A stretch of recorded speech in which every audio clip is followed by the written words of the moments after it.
Hey YouTubers, this is Jacques from JGP, and today I'm here to talk to you about my Fujifilm and vintage lens flop. Stay tuned. Hey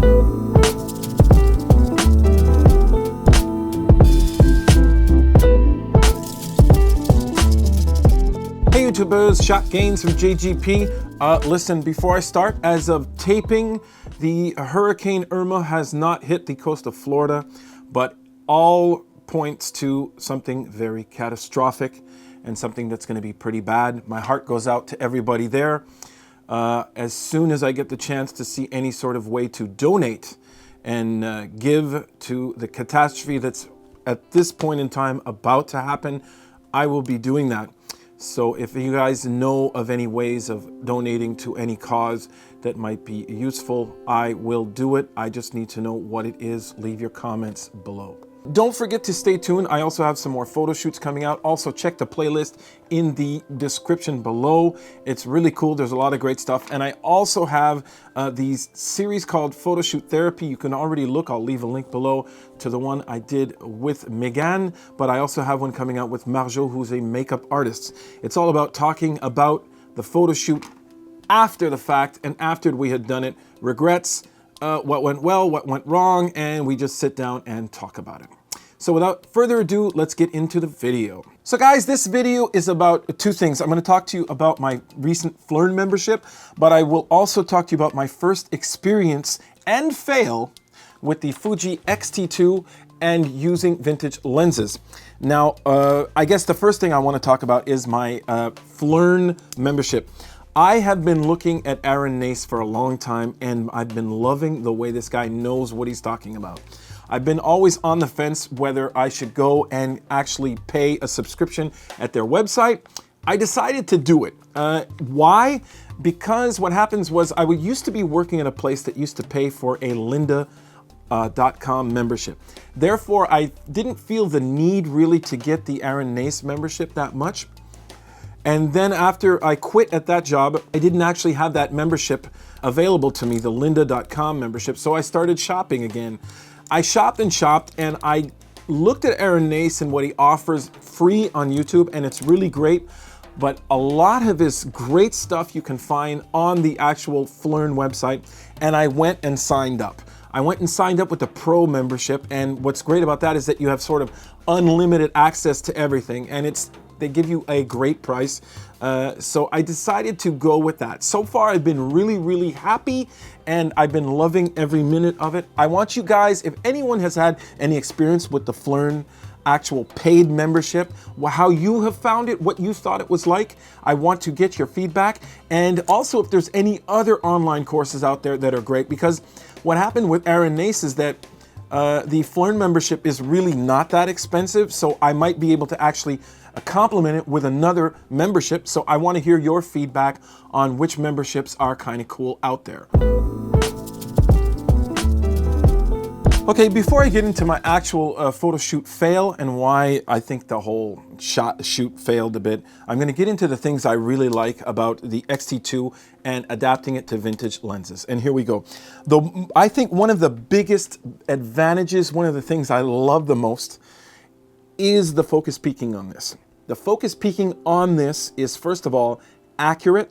It is very, very accurate. It shows exactly what is going to be in focus and what's not going to be in focus. I say that because I've had experience with other focus peaking on other cameras, and one of the biggest faults you get is the range is a lot bigger than the F you're actually using. So what happens is you think certain things are going to be in focus and they turn out not being in focus.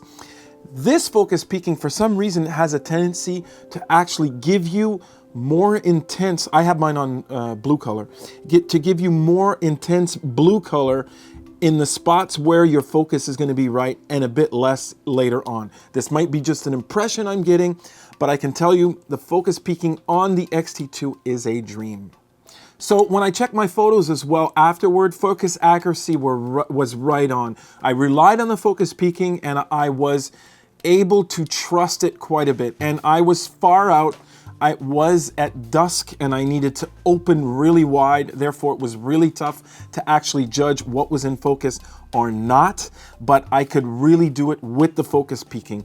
Now, another cool thing about this camera, especially with the grip here, is that using the knobs and the ergonomics of this camera is really nice. And if you're an old school guy like myself and you put vintage lens on this, you're basically what you're doing is you're going back to the good old days.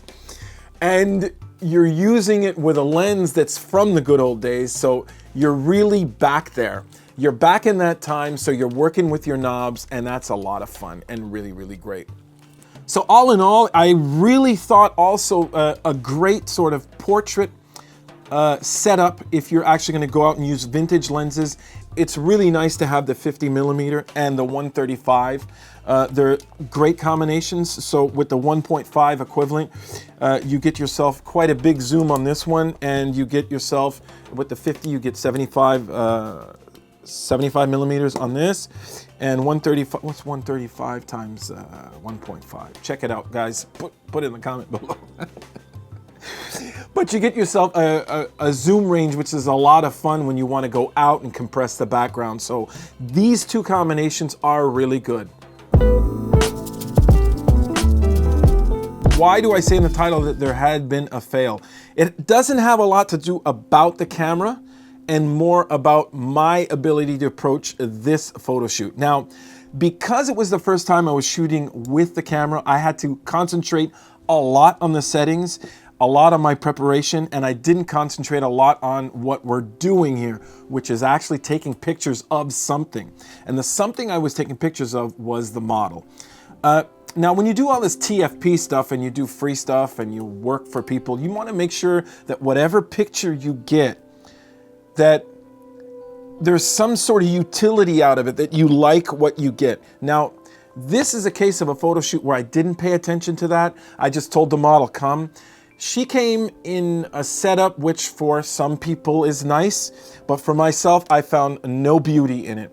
She had black lipstick, pink hair, and I should have thought of that, that the model actually had to be made up to my liking for me to actually go and take the effort out and go and shoot.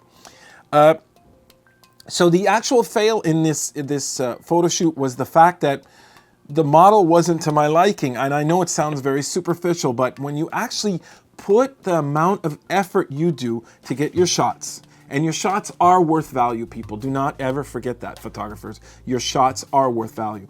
If you go out there, you have the right to say, listen, I think we should go for this type of look. The model might not agree, and if they don't work with them. If they do agree, then you both can benefit from a TFP shoot. That's important. I just want to mention TFP is trade for print, meaning the model gets photos and you get photos for your portfolio, so you both work kind of for free. So that's really the fail that happened there. Tell me what you guys think on your experiences with models that you work with for free on TFP, how it went for you. If you guys can put those comments in the comments below, I would appreciate it. Love to hear from you guys all the time. I'm learning a lot. I never thought I'd learn so much from comments that people give. I have learned a ton of stuff. So that's basically it today. So follow me on Facebook, Twitter, Instagram for my high quality stuff. Check out Behance. If you like this video, don't forget to click the thumbs up at the bottom. If you want to keep in cahoots with what I do, subscribe. And don't forget, everybody, keep on making something from nothing.